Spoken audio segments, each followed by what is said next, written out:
반갑습니다.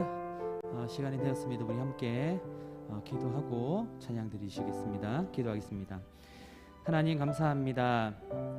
주님 은혜 가운데 한 주일 지켜주시고 이렇게 주님의 전에 나와서 함께 주님을 높여드리며 주님을 찬양하며 주님 앞에 예배드릴 수 있도록 인도하여 주심을 감사함을 드립니다.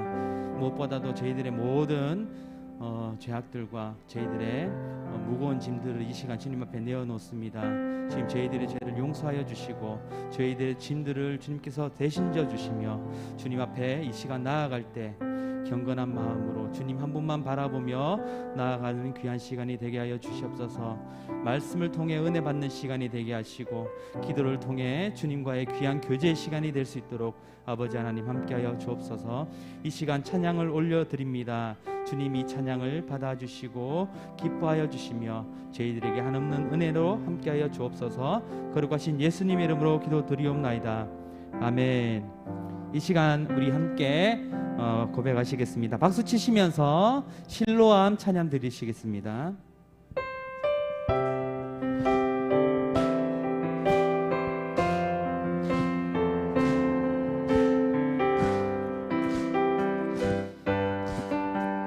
어두운 밤에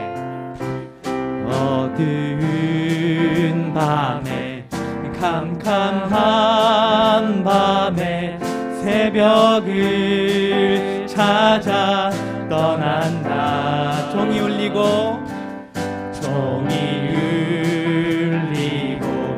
닭이 울어도 내 눈에는 오직 밤이었어. 우리가 처음 만난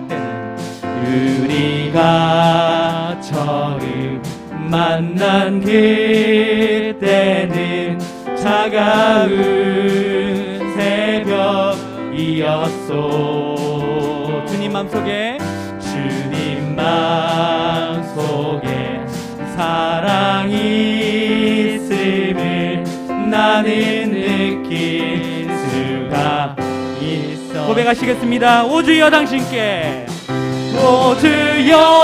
당신께 감사하리라. 실로암 내게 주심을 나에게 영원한 사랑 속에서 떠나지 않게 하소서. 어두운 밤에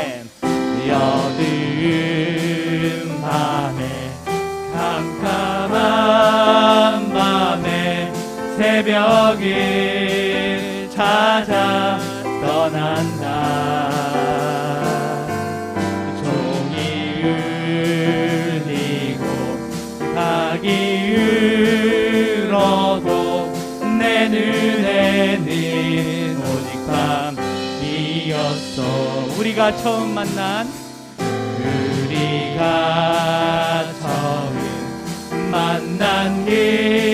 그때는 차가운 새벽이었소. 주님 맘속에 사랑이 있음을 나는 느낄 수가 있었어. 오 주여 당신께 감사하리라. 오 주여 당신께 감사하리라.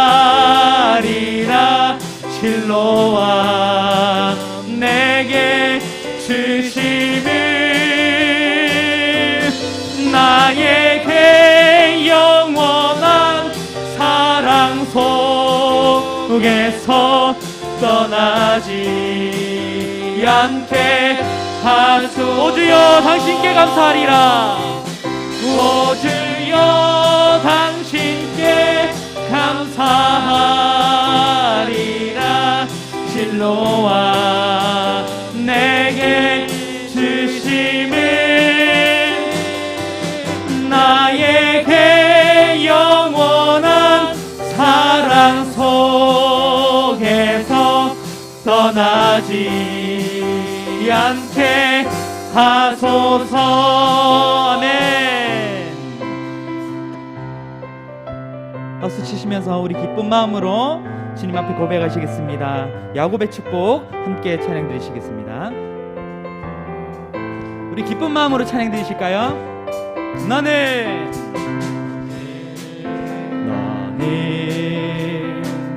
담장 너머로 뻗은 나무 가지에 푸른 열매처럼 하나님의 귀한 축복이 삶에 가득히 넘쳐날 거야. 너는 어떤 시련이 와도 어떤 시련이 와도 능히 이겨낼 강한 팔이 있어. 전능하신 하나님께서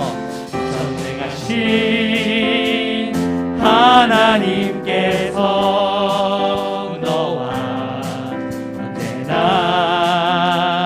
함께 하시니. 아멘. 너는 하나님의 사랑, 너는 하나님의 사랑, 아름다운 하나님의 사랑. 나는 널 위해 기도하며 내 길을 축복할 거야. 아멘.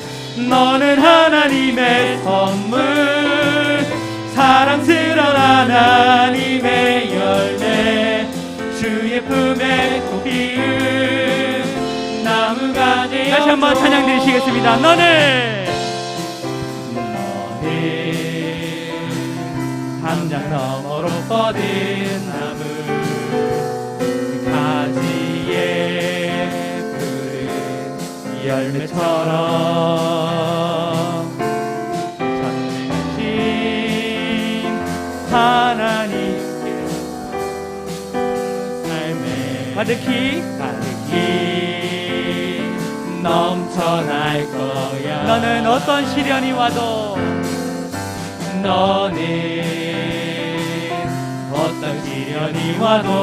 능히 이겨낼 강한 팔이 있어. 전능하신 하나님께서 너와 언제나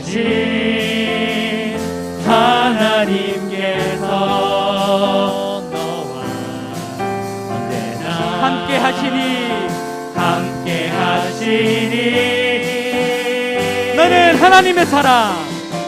너는 하나님의 사랑, 아름다운 하나님의 사랑.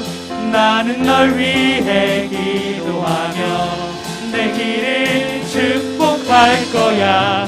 너는 하나님의 선물, 사랑스러운 하나님의 열매, 주의 품에 꼭 피운 나무가. 다 같이 일어서서 찬양 드립시다. 너는 하나님의 사랑, 너는 하나님의 사랑, 아름다운 하나님의 사랑. 나는 널 위해 기도하며 내 길을 축복할 거야.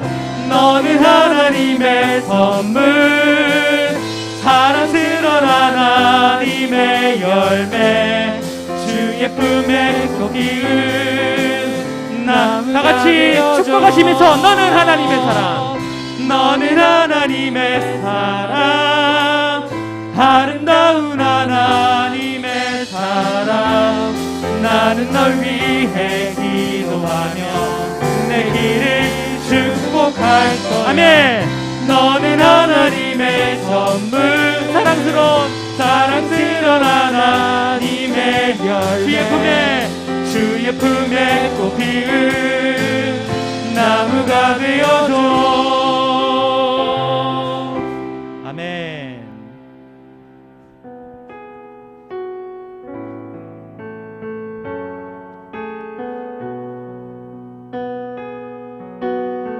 두 손 들고 찬양합니다. 두 손 들고 찬양합니다. 다시 오실 왕 여호와께 오직 주만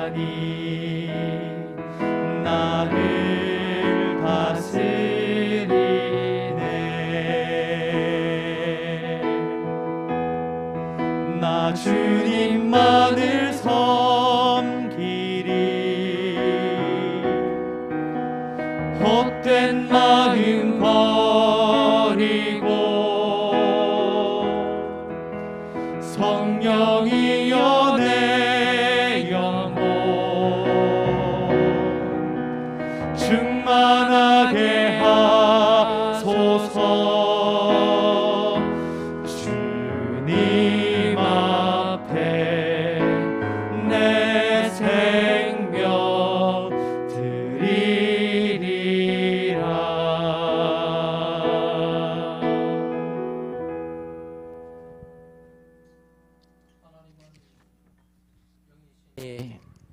예배하는 자가 영가 진리로 예배할지니라.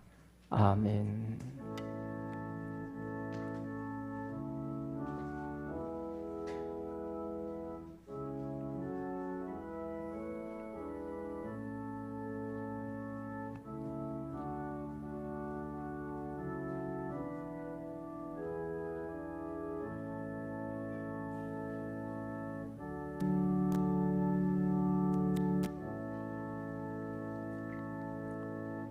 내 영혼아, 내가 어찌하여 낙심하며 어찌하여 내 속에서 불안해하는가? 너는 하나님께 소망을 두라. 그가 나타나 도우심으로 말미암아 내가 여전히 찬송하리로다.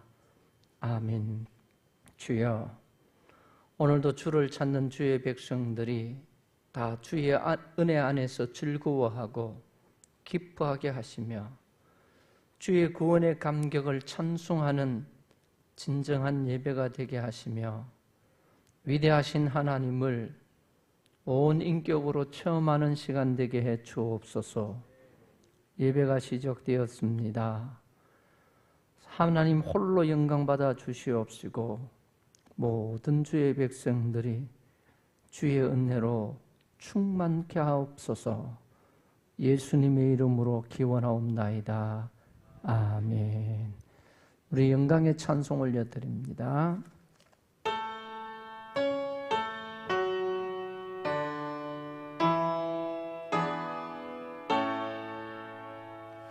성부 성자와 성령 찬송과 영광 올려보내세.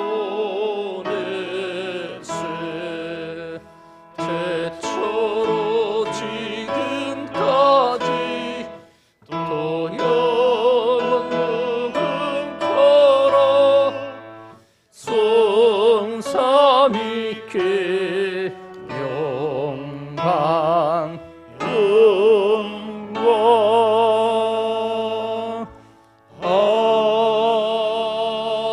아멘.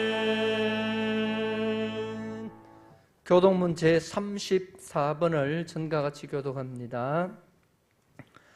우리의 능력이 되시는 하나님을 향하여 기쁘게 노래하며 야곱의 하나님을 향하여 즐거이 소리칠지어다.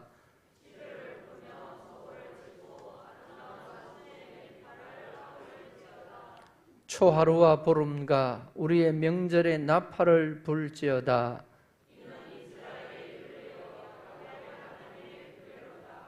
하나님이 애굽 땅을 치러 나아가시던 때에 요셉의 족속 중에 이를 증거로 세우셨도다. 이르시되 내가 그의 어깨에서 짐을 벗기고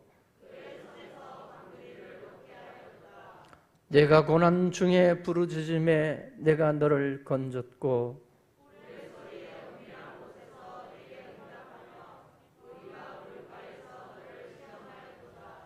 내 백성이여 들으라.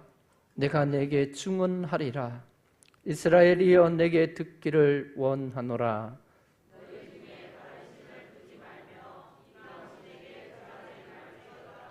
나는 너를 애굽 땅에서 인도하여 낸 여호와 내 하나님이 내 입을 크게 열라 내가 채우리라 하였으나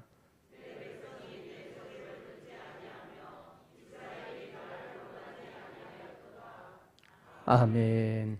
전능하사 천지를 만드신 하나님 아버지를 내가 믿사오며 그 외아들 우리 주 예수 그리스도를 믿사오니 이는 성령으로 잉태하사 동정녀 마리아에게 나시고 본디오 빌라도에게 고난을 받으사 십자가에 못 박혀 죽으시고 장사한 지 사흘 만에 죽은 자 가운데서 다시 살아나시며 하늘에 오르사 전능하신 하나님 우편에 앉아 계시다가 저리로서 산 자와 죽은 자를 심판하려 오시리라. 성령을 믿사오며 거룩한 공회와 성도가 서로 교통하는 것과 죄를 사하여 몸이 다시 사는 것과 영원히 사는 것을 믿사옵나이다. 아멘. 다 자리에 앉으셔서 찬송가 44장 올려드립니다.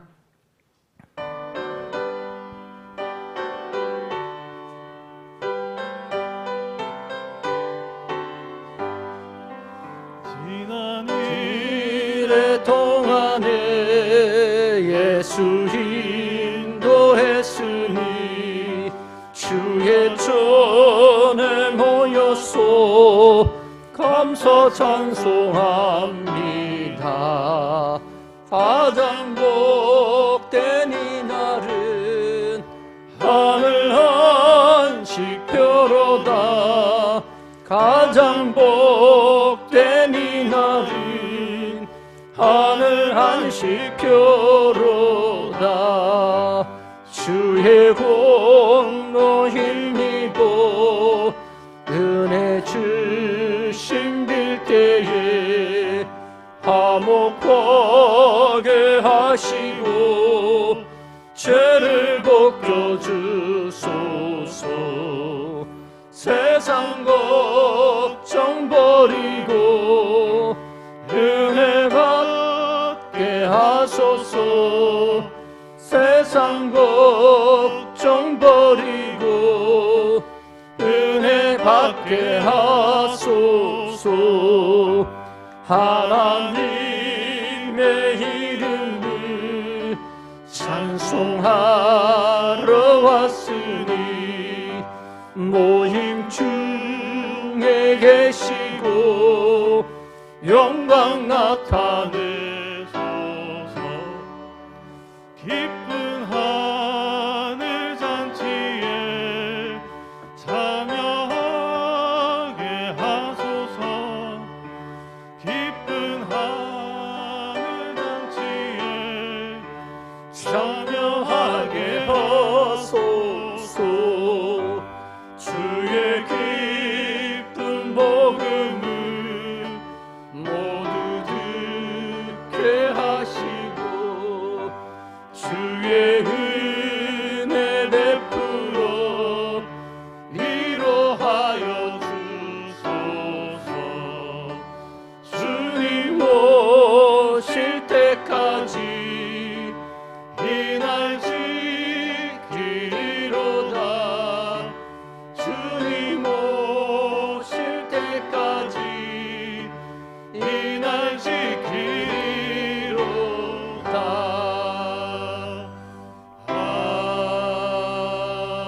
아멘. 기도하겠습니다.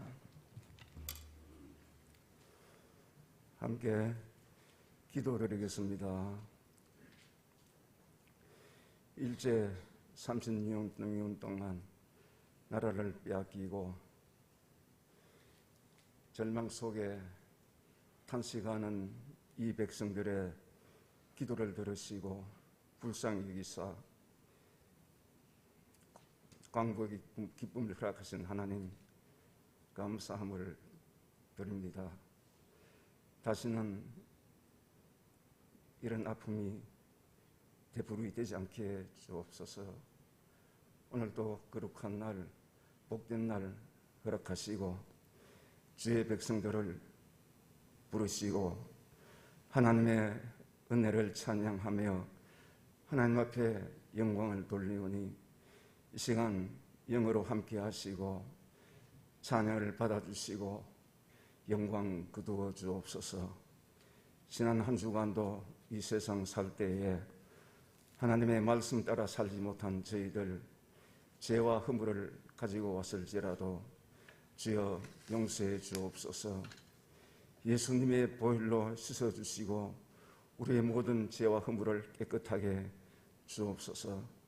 이 시간 예배할 때에 하나님이 받으시는 예배가 되게 해 주옵소서. 우리의 마음과 뜻과 정성 다하여 중심을 하나님 앞에 드려지는 예배가 되게 해 주옵소서. 이곳에 하나님의 교회를 주님의 피값으로 세우시고 은혜로 인도하심을 감사함을 드립니다. 하나님이 함께하는 교회가 되게 해 주옵소서. 성령의 역사가 있는 교회가 되게 하시고 성령의 인도함을 받는 교회가 되게 해 주옵소서. 영적으로 혼탁한 이 세대에 빛을 발하는 교회가 되게 하시고 지역을 밝히는 진리의 등대가 되게 해 주옵소서. 교회를 통해서 하나님이 살아계심이 증거되게 하시고 예수 그리스도의 십자가의 능력으로 지역을 덮어 주옵소서.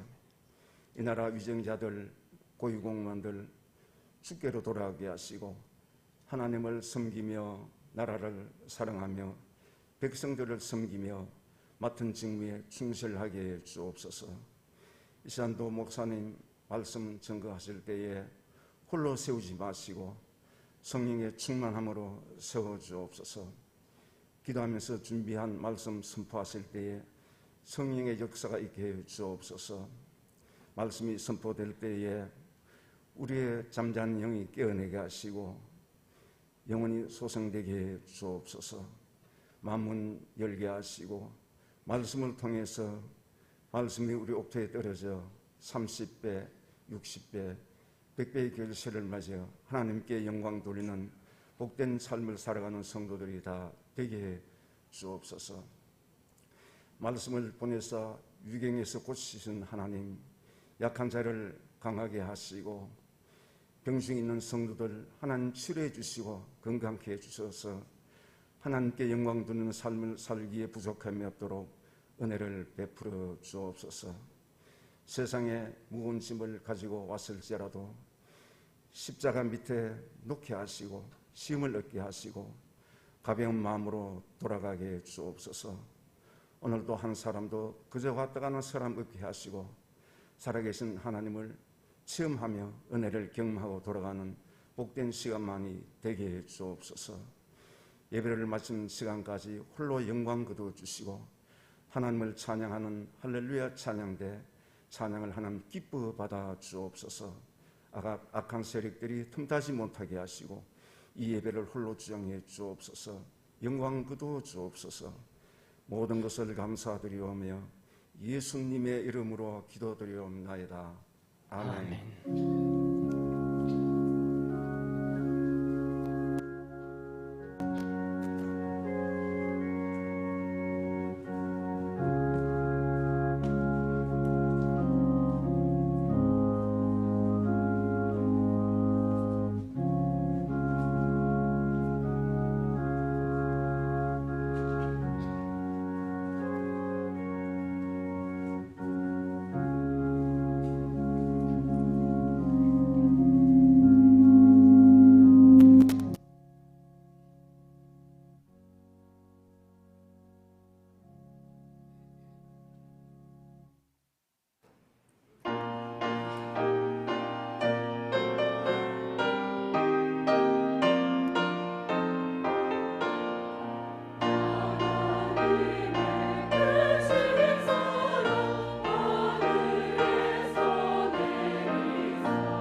드린 예물을 소개합니다. 먼저 11주 예물입니다. 고무선 권사님, 박정규 집사님, 이윤정 집사님, 최용문 집사님, 정찬영 권사님, 유병일 장로님, 이진복 권사님, 박현숙 집사님 드립니다.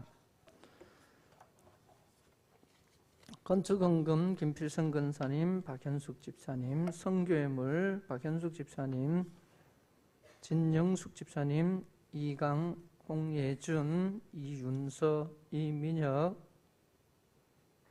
홍예빈 어린이 드립니다. 이진복 권사님, 이영춘 장로님, 곰선 권사님, 이하순 집사님, 박정규 집사님, 송경희 권사님, 최종철 집사님 드렸습니다. 1000번째 예물 임건희 어린이, 은정숙 집사님 드렸습니다. 넘치게 주신 주의 은혜 감사합니다. 박현숙 집사님, 범사에 감사합니다. 진영숙 집사님, 범사에 감사합니다. 유병일 장로님, 김필선 권사님, 공선 권사님, 생일 감사 예물 김강민 집사님, 배옥란 권사님, 백현숙 집사님, 제 작은 기도에도 세밀하게 응답하시는 주님 감사합니다. 이현정 집사님, 건강을 회복시켜 주셔서 감사합니다. 전창영 권사님, 주께 드릴 것이 있게 하심을 감사합니다. 이영춘 장로님, 이진복 권사님, 오늘도 감사합니다. 배태건 집사님, 건강 주셔서 감사합니다. 이덕주 권사님 드립니다. 기도합니다. 하나님 아버지 감사합니다. 주의 크신 은혜를 사랑하는 충일의 가족들이 이 거룩한 성일 아침에 찬송으로 올려드리며 모든 충일의 가족들이 함께 아멘하여 주께만 영광 올려드립니다. 주님 홀로 높임을 받아 주시옵소서.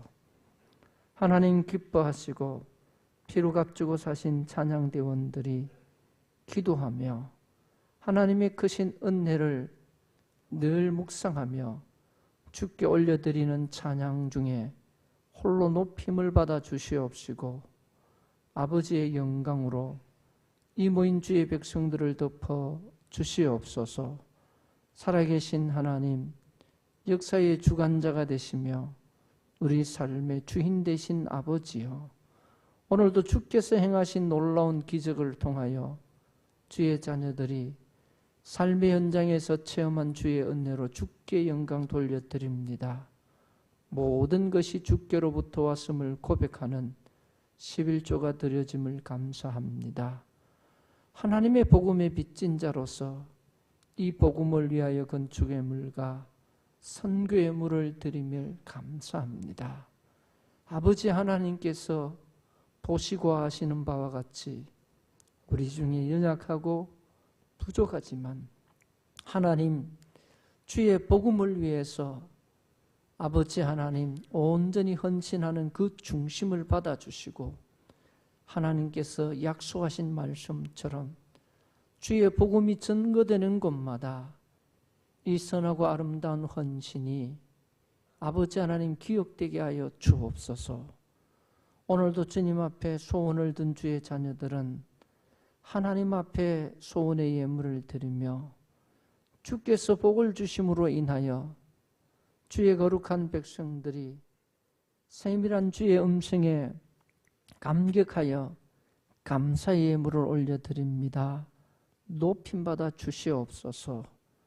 모든 충일의 가족들이 주의 전으로 달려올 때에 하나님 주신 은혜를 기억하며 빈손으로 나오지 않고 주일 예물을 준비하여 주께 올려드립니다. 예물이 있는 곳에 내 마음도 함께 있다 하신 아버지여, 우리의 마음이 확정되어 싸우니 주님 받아주시고 하나님의 은혜로 물된 동산과 같은 심령들 되게 해 주옵소서. 예배위원으로 봉사위원으로 하나님 앞에 충성흥신 봉사하는 모든 주의 신실한 일꾼들을 하나님 받아주시고 때를 따라 축복하여 주시옵시되 우영과 소상과 떡반죽 그릇이 복을 받는 복을 누리게 해 주옵소서. 살아계신 예수님의 이름으로 기도하옵나이다. 아멘. 교회 소식 전합니다. 오늘 오후 예배는 함안 아름다운 교회 담임 목사인 김홍철 목사님을 강사로 모시고 제3청년회 헌신 예배로 드립니다. 낮 예배 후에 전도회 원례가 있습니다. 주간은 제1여전도회입니다. 8월 정기당회가 다음 주 낮 예배 후에 있습니다. 특별 기도를 부탁합니다. 환우를 위해서, 결석자를 위해서, 나라와 민족을 위해서, 충일교회 선교를 위해서 계속 기도해 주시기 바랍니다. 22년 전도회 연합 협력교회가 8월 28일 다음 주 오후 예배 후에 있습니다. 미자립교회 협력 후원 탐방이 계획되어 있습니다. 기도해 주시고 선교와 선교회 중심으로 선교회 및 부처가 함께 동참합시다. 코로나 의심 증상이 있거나 확진자와 밀접 접촉자는 검사 및 자가격리해 주시고 다소 불편함이 있더라도 방역 수칙 잘 지켜주시고 매뉴얼에 따라 예배에 참석해 주시기 바랍니다. 이제 더위도 조금씩 물러가는 듯 합니다. 가을로 들어가면서 야외활동이 많아집니다. 안전과 건강에 유의해 주시고 특히 벌초 산행 시 벌이나 해충을 조심해 주시고 긴급한 상황이 발생하면 교회 사무실로 연락 주시기 바랍니다. 8월 넷째 주 정요한 목사님 휴가가 되겠습니다. 찬양 순서와 8월 행사 내용은 주보를 참고해 주시기 바랍니다. 광고 이상입니다. 예, 하나님의 말씀 함께 봅니다. 오늘 함께 보실 말씀은 신약성경 사도행전 24장 말씀입니다.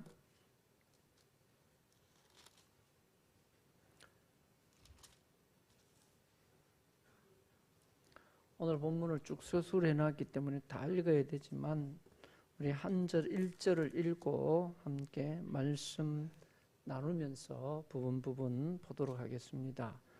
1절 한 절 말씀입니다. 우리 다 같이 한번 합독하며 보도록 하겠습니다. 다 같이 봅니다. 닷새 후에 대제사장 아나니아가 어떤 장로들과 한 변호사 더둘로와 함께 내려와서 총독 앞에서 바울을 고발하니라. 아멘. 할렐루야. 여러분들이 한번 인사하겠습니다. 영혼이 잘됨과 같이 범사가 잘 되시기를 바랍니다.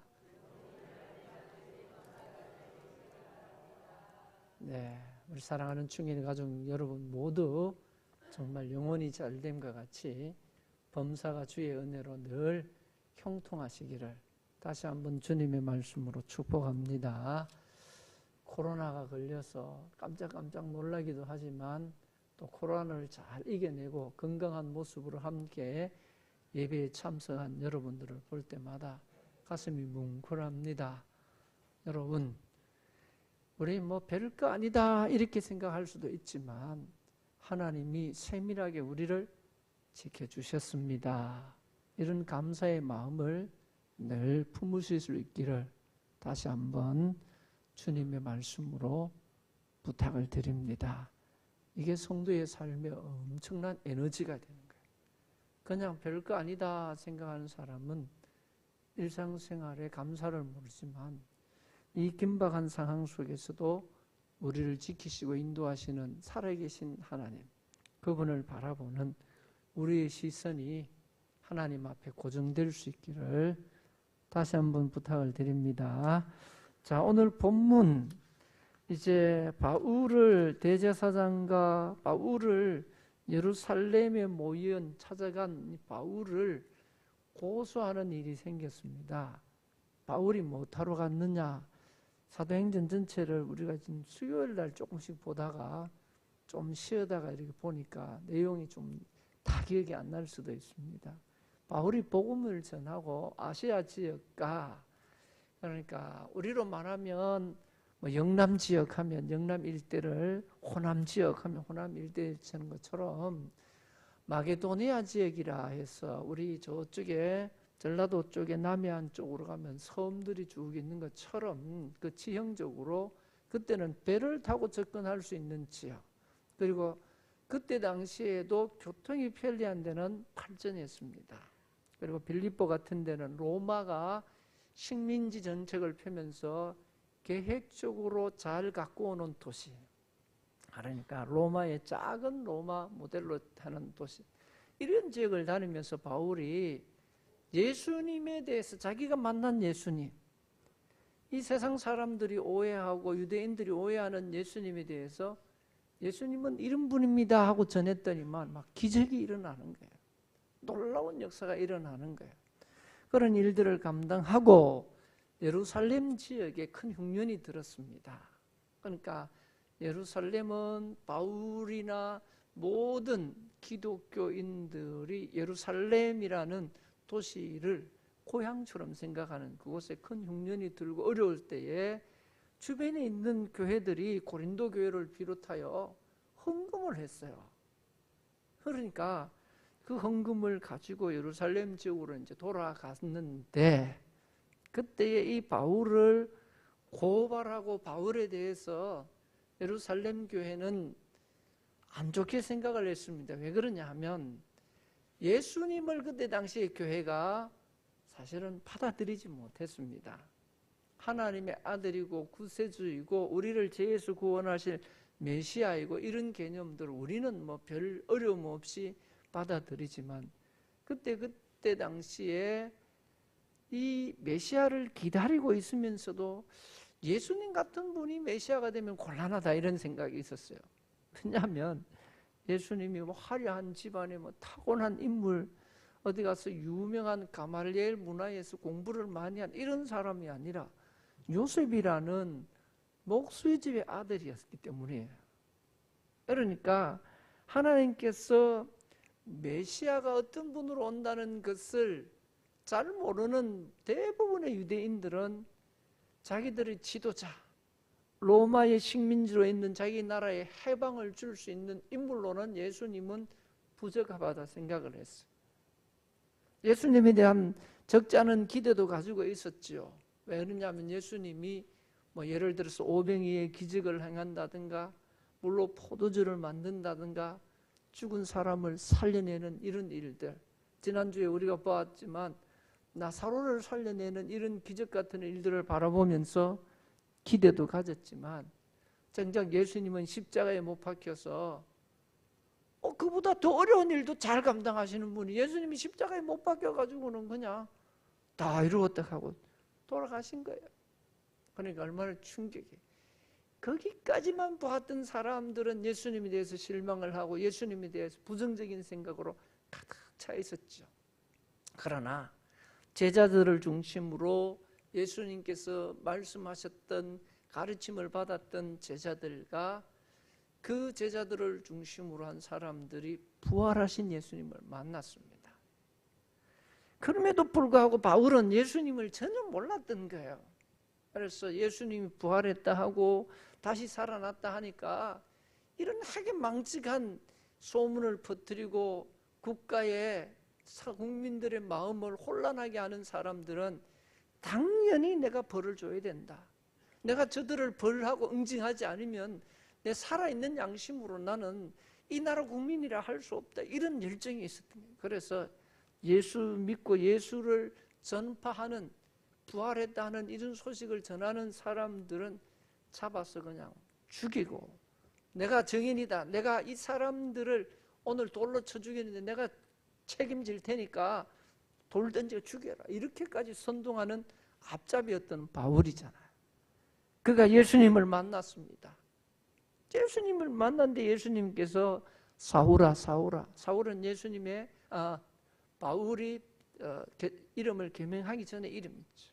사울아 사울아, 네가 어찌하여 나를 핍박하느냐. 그 음성을 들으면 주여 니시오니까 어떻게 됐어요?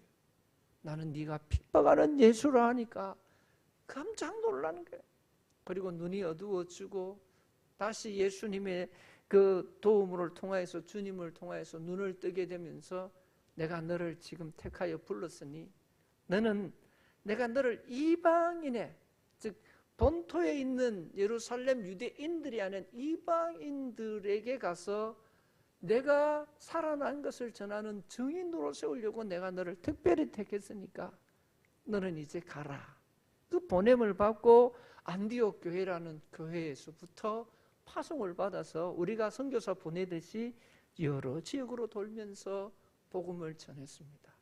이 일을 잘 마치고 한 번 가고 두 번 가고 1차, 2차, 3차 이렇게 가고 다시 이제 예루살렘 지역으로 왔는데 미워 죽겠는 거예요. 옛날에는 우리 편이어서, 옛날에는 자기들하고 뜻을 같이 하고 예수 믿는 사람들을, 그런 무리들을 함께 응징했는데 저게 도리어 바뀌어서 무슨 소리를 들었는지 이 바울이 바뀌어서 예수 믿는 사람들 중에서 대장이 돼버린 거예요. 이제 그건 미워 죽겠는데 이 일을 바울이 이제 우리 지역 예루살렘에 왔을 때 이번에 저거 오늘 처단하자 이런 모의를 하게 되는 것이죠. 그때 가장 힘이 있는 사람이 대제사장입니다. 대제사장은 어떤 존재냐 하면 실질적으로 로마가 식민지 정책을 펴면서 그 국가를 딱 정복하고 난 다음에 사람을 죽이는 권한, 재판 말고 모든 조그만 권한들은 그 국가에 부여하면서 그 나라에 또 왕도 또 세우고 자기들이 파송한 총독도 세워서 자기 자치할 수 있도록 도와줬던 거예요. 거기에서 행정적으로나 그리고 모든 권력의 중심에 서 있는 사람이 누구냐? 이 대제사장이에요. 대제사장은 엄청난 권한을 가지고 있어요. 사실은 왕의 명령보다도 위기 때에는요, 더 사람들에게 감동을 주는 것은 종교 지도자예요. 그래서 국가가 혼란하고 정치적으로 어려울 때 종교 지도자들 중에는 자기들의 득세할 기회로 삼는 그런 야비한 생각을 가진 사람도 많아요. 진짜 해야 될 역할은 이 사회가 부패하고 이 사회가 여러 가지 부정으로 가지 않도록, 힘의 균형이 깨어지고 힘의 원리로 되지 않도록 정의와 진실을 말해줄 수 있는 입이 되어야 되는데 오히려 그들과 부하내동하면서 자기의 욕심을 채우는 이 종교 지도자들 때문에 어느 나라고, 우리나라도 예외는 아닙니다. 항상 문제가 되는 것이죠. 자, 오늘 등장인물들을 봐야 되는데 여러분 잘 한번 보십시오. 오늘 첫 절에 보니까 닷새 후에 대제사장이 누구냐? 아나니아라는 사람이 대제사장이에요. 이 사람은요, 전직 제사장을 어떻게 하느냐? 이 사람을 모함하고 이 사람을 좀 소위 말해서 계략을 꾸며서 실각하게 하죠. 사실 죽게 만들어버려요. 죽지 않으면 그 대사장 자리를 자기가 차지할 수 없기 때문에 그를 죽이고 난 다음에 그 자리를 차지한 사람이 이 아나니아예요. 무소불위의 권력을 가지고 그 권력으로 돈독이 오른 사람이에요. 돈 되는 일을 많이 했어요. 그 중에 제일 짭짤하고 돈 되는 게 성지. 그때 당시에 제사장을 비롯한 행정적인 수반을 감당한 종교 지도자들을 돈 받고 세워주는, 매간매직하는 그런 일을 자행한 인물이기도 해요. 그래서 이 계략이 탁월한 사람이기 때문에 그의 정치적인 술수를 사실은 다른 사람들이 잘 이기지 못하는 인물이기도 해요. 자, 그런데 오늘 우리가 이런 인물이 지금 어떤 일을 하고 있느냐, 부정가 뭐 하여튼 여러 가지 했는데, 자, 본문을 1절을 보십시오. 한 변호사 더둘로, 변호사를 선임해가지고 누구를 잡으려고? 바울을 고발했다.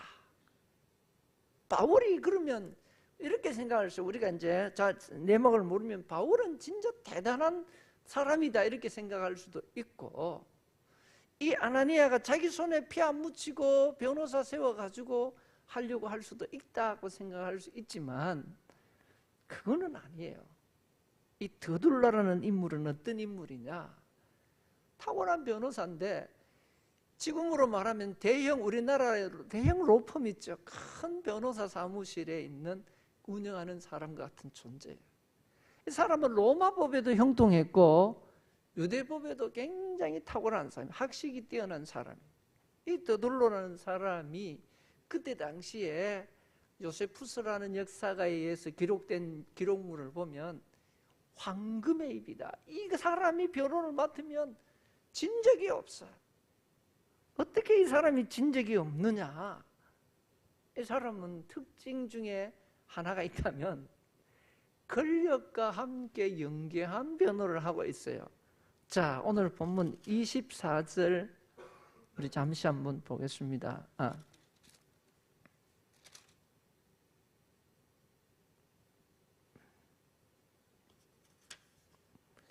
3절을 먼저 보고 나중에 24절을 보겠습니다. 참 3절을 먼저 봅니다.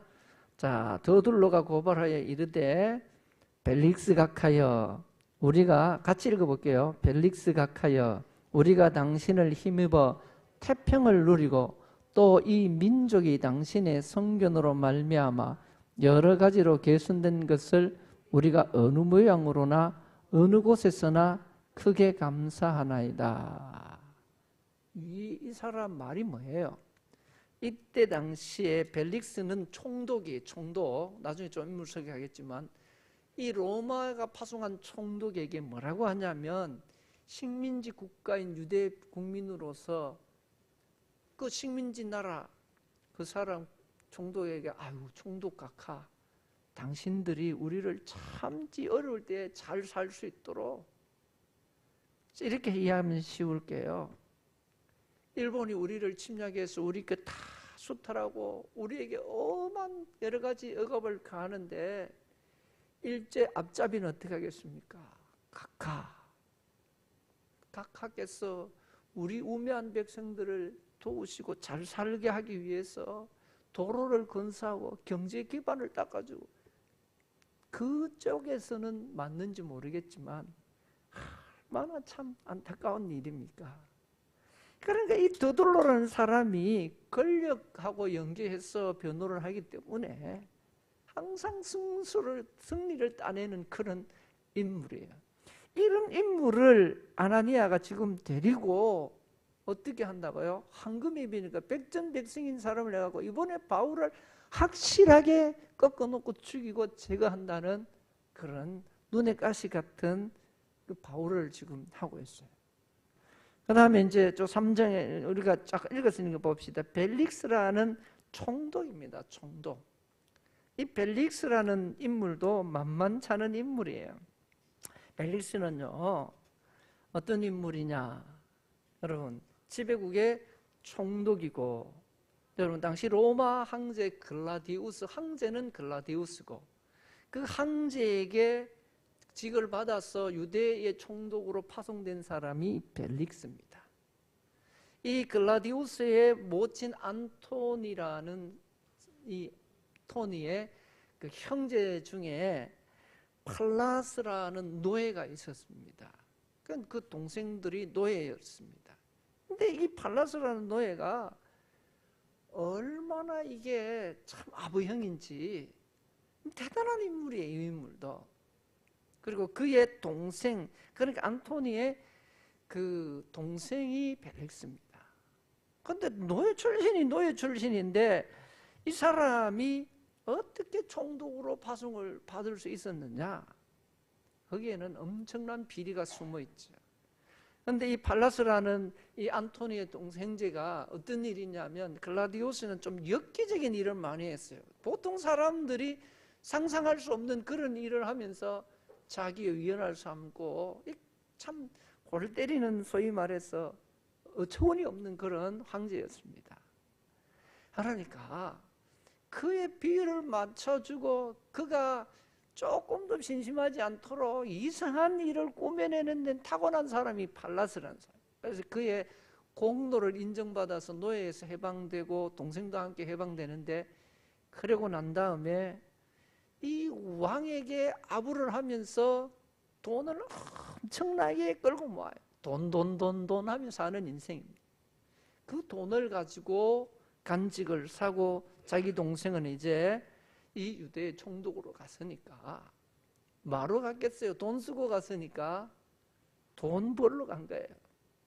돈 되는 일에 혈안이 된 인물입니다. 자, 아까 이제 조금 했는데 24절 말씀 우리가 잠시 한번 지나서 보겠습니다. 이 벨릭스의 아내 이야기도 함께 나오는데, 수일 후에 벨릭스가 그 아내 유대 여자 두루실라와 함께 와서 바울을 불러 그리스도 예수 믿는 도를 듣거늘. 왜 들었을까요? 그 들을 만하다? 아니에요. 자, 25절 계속해서 봅니다. 바울이 의와 절제와 장차 오는 심판을 강론하니 벨시가 두려워하여 대답하되 지금은 가라. 내가 틈이 있으면 너를 부르리라. 내 다음엔 또 부를게. 니 가라. 그런데 동시에 또 바울에게서 뭐를 받을까? 돈을 받을까 바라는 거로. 이게 그냥 불러가지고 한번 들어보고 하는 것이 아니라 자꾸 불러가고 들을 때마다 바울의 지인들이나 잘 봐달라고 돈 좀 갖다 주면 해주는, 2년 이상을 이렇게 끌고 가는 거야. 그러니까 이 재판이 얼마나 보통 재판이 아니게 되겠죠. 여러분, 자, 더둘로 벨릭스 그리고 그의 아내, 이 보통 넘습니다. 오늘 본문에 우리가 잠깐 소개되었던 여러분 두루실라라는 여자, 이 여자는요 헤롯 하면 유대의 왕이잖아요. 헤롯 왕의 아들을 헤롯 1세, 그 아들이 헤롯 1세가 자녀를 낳았는데 3남매를 낳았습니다. 그 중에 막내가 딸인데 되게 예뻤어요. 그 시리아 지역으로 시집을 가서 결혼을 해서 왕의 가족의 시집을 가서 살았는데, 살아보니까 별로 소망이 없어. 그래서 보따리 싸고 집으로 옵니다. 집으로 와서 유대에 있다가 총독 벨리스를 꼬셨어요. 미모로 꼬셨어요. 그래서 재혼한 관계에 있습니다. 벨릭스는 돈으로, 권력으로 이 미모를 샀고, 그 미모를 가진 오늘 본문에 나온 두루실라라는 이 여인은 자기 미모를 가 뭐를 샀어요? 권력과 돈을 산 거예요. 이와 같은 그 바울이 지금 재판하러 서 있지만 재판정에 서 있는 변호사도 그렇고, 판결하는 벨릭스도 그렇고, 그를 고소한 아나니아도 그렇고, 이 법정 자체가 이게 보통 법정이 아니에요, 여러분. 그러니까 공정한 재판이 이루어지겠습니까? 안 이루어지겠습니까? 이루어질 수 없는 거예요. 돈이면 얼마든지 엉뚱한 결론이 나올 수 있는 재판의 현장이 지금 이곳에. 거기에 누가 서 있어요? 바울이 서 있다. 이게 오늘 본문이에요. 사랑하는 성도 여러분, 오늘 우리도 별반 다를 것이 없습니다. 그때 당시에 로마의 침략 속에서, 로마의 권력 속에서 빌부터 먹고 사는 수없이 많은 사람들, 그들의 이익과 그들의 이권과 그들의 욕심과 그들의 정략적인 모든 행동으로 사회가 비뚤어져 있던 것이죠. 오늘 우리가 살고 있는 이 시대도 전 세계적인 욕심과 힘과 여러 가지 이권들이 충돌하는 가운데에서, 또 나라 안에서도 권력과 권력이 충돌하고 이권과 이권이 충돌하는 가운데에서 오늘 우리 그리스도인들이 세상 사람들로부터 지금 판단을 받고 서 있는 것입니다. 예수님께서 제자들을 보내면서 뭐라고 하셨느냐? 내가 너희를 이리 가운데로 보내는 어린 양과 같다라고 표현을 하셨어요. 오늘 바로 이 바울이 그러한 현실, 어떤 게 뜯어먹을까, 무엇을 뜯어먹을까, 자기의 욕심과 자기의 그 이권을 챙기려고 혈안이 되어 있는 그 권력의 틈바구니 속에 서 있는 바울이 바로 이리 자기 가운데 서 있는 어린 양과 같은 존재인 것입니다. 사랑하는 성도 여러분, 우리가 살고 있는 이 시대, 우리가 살아가야 되는 이 시대, 여러분 모두 다 정말 얼마나 힘들고 어려운 시대를 살아야 하는지 모른다는 것입니다. 오늘 본문에 등장인물들 몇몇의 여러 가지 특징들이 있지만 따라하겠습니다. 돈 냄새는 귀신이다. 이런 사람들이에요. 그 중에 제일 한 사람이 이 두루실라라 하는 벨리스 총독의 부인이라 해도 과언이 아닐 정도. 그러니 이런 인재들 속에 그들이 서 있습니다. 자, 우리 본문 17절을 잠시 한번 해보겠습니다. 왜 그러면 이 바울과 같은 인물을 뜯어먹으려고 하느냐? 자, 17절을 봅니다. 여러 해 만에 내가 내 민족을 구제할 것과 재물을 가지고 와서, 이 말이 누구의 말이냐면 바울이 지금 변론하는 말이야.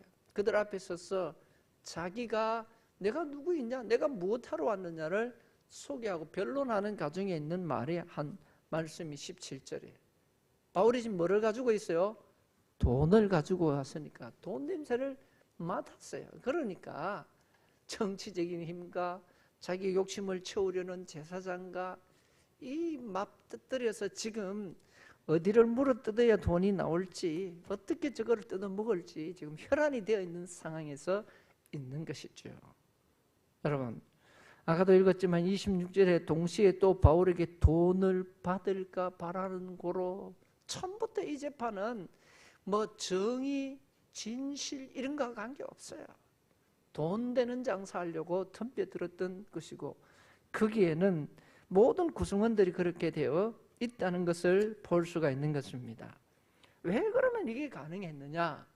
이것이 이 시대 당시에, 로마 시대에 이 초대교회, 1세기 예수님께서 돌아가신 그 1세기 초대교회 당시에 사회 풍조예요. 정신이에요. 철학이라 해도 과언이 아니에요. 그러니까 그냥 무엇이든지 그냥 빼앗아서 꽁장 넘김 매다고 이런 식으로 살아가요. 우리하고는 거리가 먼 것 같죠? 여러분, 지금 이 시대, 우리가 살고 있는 시대도 별반 다르지 않습니다. 제가 이거 다 설명할 수 없지만 결론적으로 말씀드리면 그 시대, 그 철학을 가졌던 그 시대는 역사의 뒤안으로 사라져버려요. 망했습니다. 직설적으로 말하면 망했습니다. 오늘 우리가 이런 사고, 이런 정신, 이런 철학, 이런 원리 가지고 살아가면 한 해 한 해 연장하는 것 같지만 반드시 망하게 되어 있습니다. 정의가 없는 사회, 정의가 아니라 힘의 원리에 따라서, 돈에 따라서 이게 법이 굽어지는 세상은 반드시 망합니다. 왜 망하느냐? 하나님이 쓸모없는 나라들은 하나님께서 역사의 대안으로 다 사라지게 만드시기 때문입니다.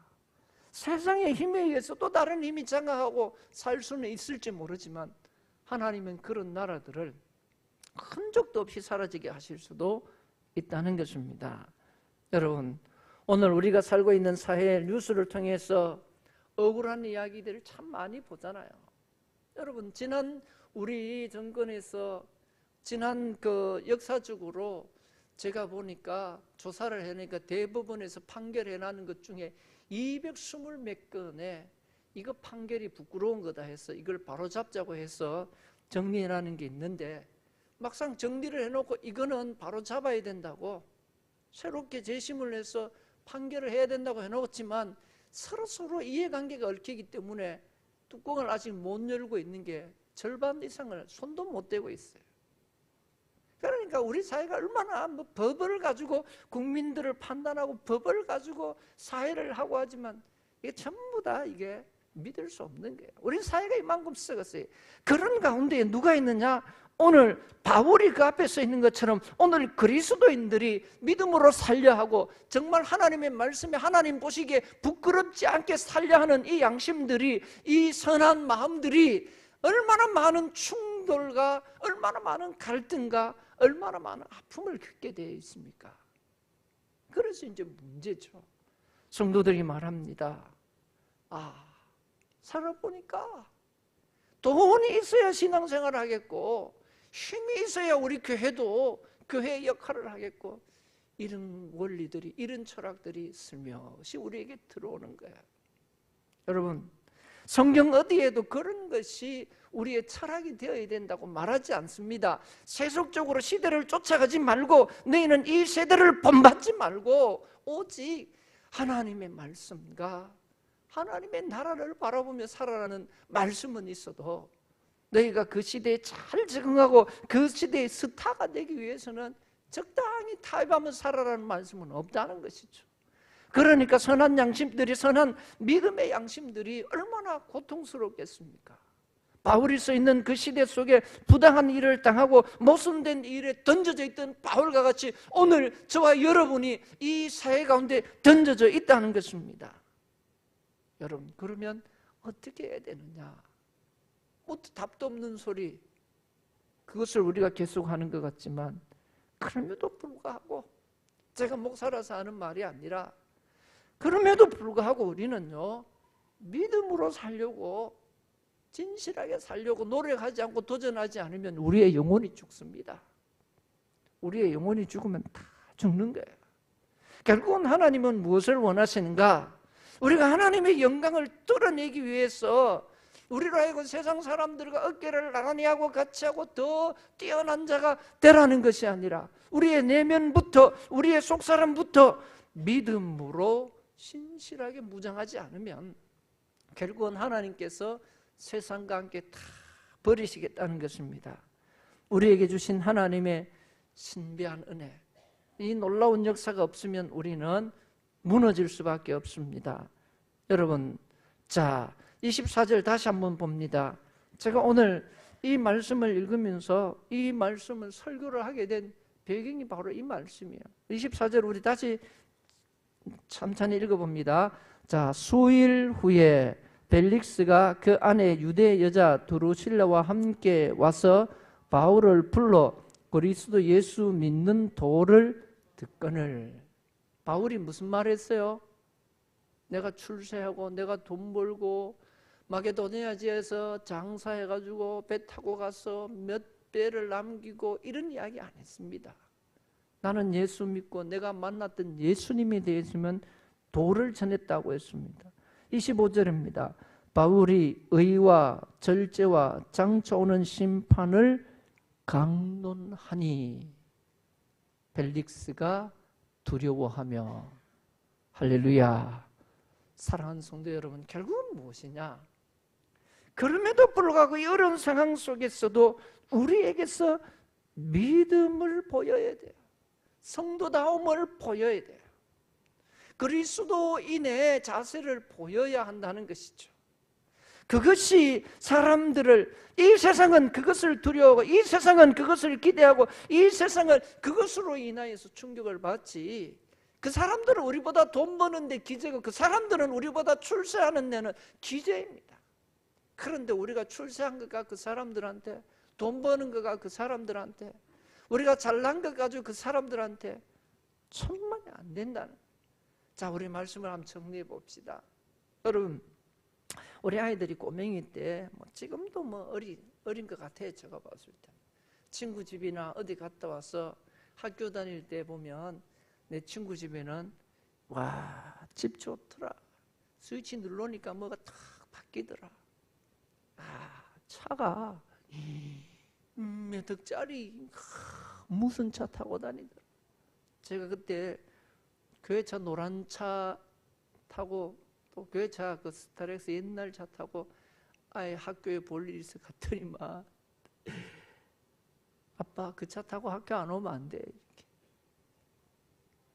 여러분, 어린 아이들의 눈에 비치는 세상은 보면 그거를 바라봐요.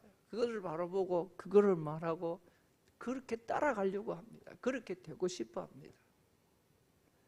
그러나 여러분, 어른은 무조건 따라가는 게 아니라, 물론 능력이 안 돼서 못 따라갈 수도 있지만 어른은 그것을 보고 무조건 부러워하거나 따라가지는 않습니다.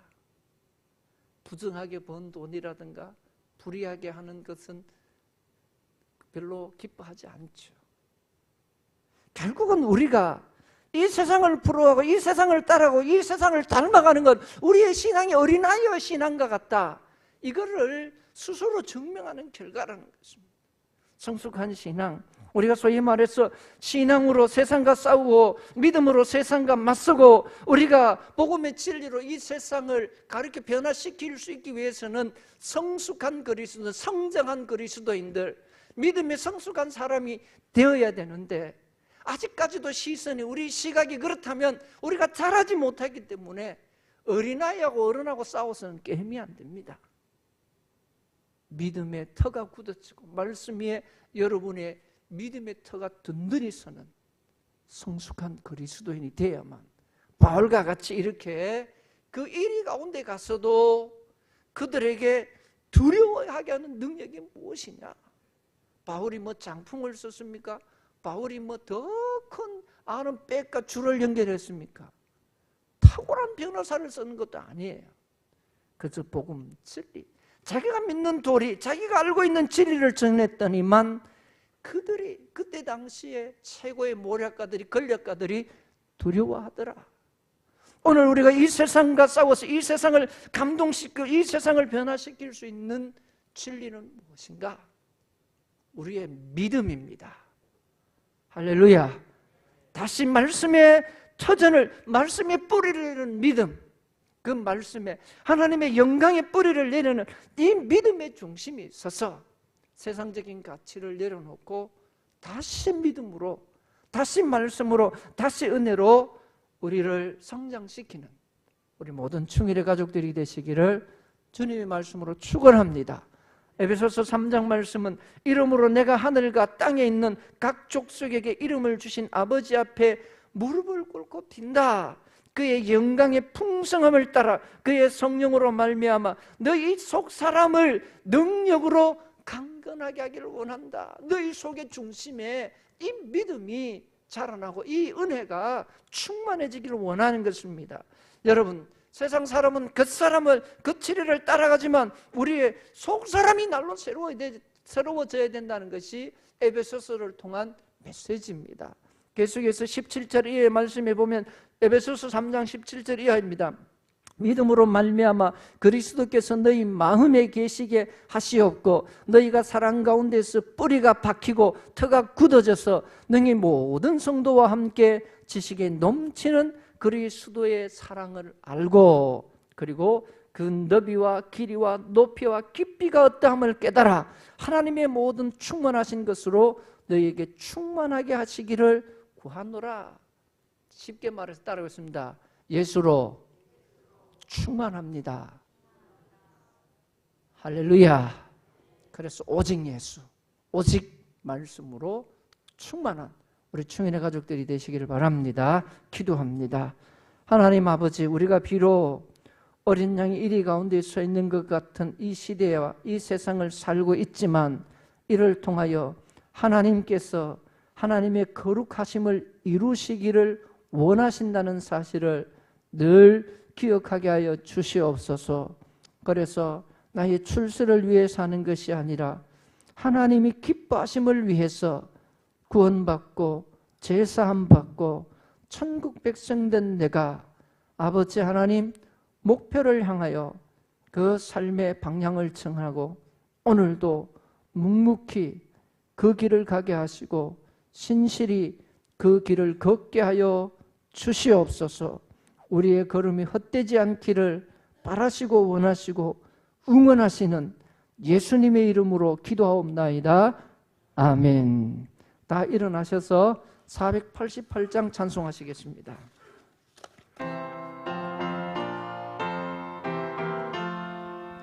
이 몸의 소망은가 우리 주 예수 뿐일세. 우리 주 예수밖에는 믿음이 아주 없도다. 주 나의 반석이시니 그 위에 내가 서리라. 그 위에 내가 서리라. 무섭게 바람 부는 밤 물결이 높이 설렐 때 우리 주 크신 은혜에 소망의 닷을 주리라. 주 나의 반석이시니 그 위에 내가 서리라. 그 위에 내가 서리라. 세상에 믿던 모든 것 끊어질 그날 되어도 그 주의 언약 미사와 내 소망 더욱 그리라. 주 나의 반석이시니 그 위에 내가 서리라. 그 위에 내가 서리라. 바라던 천국 올라가 하나님 앞에 배울 때 그 주의 의를 힘입어 허여시 바로 서리라. 주 나의 반석이시니 그 위에 내가 서리라. 그 위에 내가 서리라. 우리 한 1분만 기도합시다. 여러분, 우리는 이제 또 성전을 들어가게 될 것입니다. 나는 누구인가? 나는 누구여야 하는가? 항상 이 문제가 우리에게 있습니다. 우리는 예수 그리스도로 소망 삼고 예수 그리스도의 십자가의 복음으로 지지만 지지 않고 거꾸로 트림을 당하고 우겨쌈을 당하지만 망하지 않는 믿음의 사람, 그리스도 예수의 용사로 택함을 받았습니다. 그것을 다시 한번 마음에 다짐하고 결심하고 오늘도 십자가를 붙들고 서는 충일의 가족들 되시길 바랍니다. 아버지, 오늘 이 시간 우리가 하나님 앞에 결단하는, 하나님 앞에서 마음속으로 결단하는 그 결심이 내 평생에 뚜렷하게 하시고 분명하게 하시고 어떤 상황에도 흔들리지 않는 믿음의 돛을 말씀에 굳게 서는 우리 인생의 터가 굳어지는 은혜를 있게 하여 주옵소서. 예수님의 이름으로 기도하옵나이다. 아멘. 주 예수 그리스도의 구원하시는 은혜와 아버지 하나님의 크고도 놀라우신 사랑과 성령의 교통 충만 역사하심이 오늘 일의 가운데 선과 같은 이 시대 속에서 믿음으로 말씀으로 예수 그리스도로 서기를 원하는 모든 충일의 가족들 위해 영원 무궁토록 함께 있을지어다. 아멘.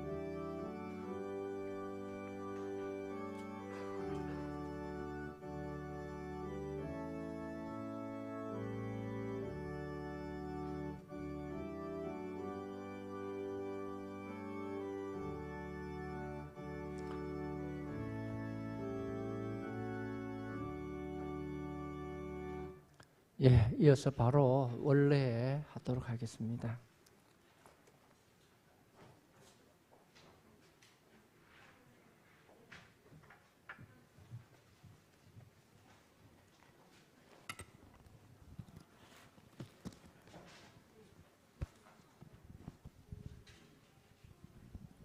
네, 준비 찬송가 준비하겠습니다. 358장 1절 함으로 자리를 정돈하면서 드리겠습니다.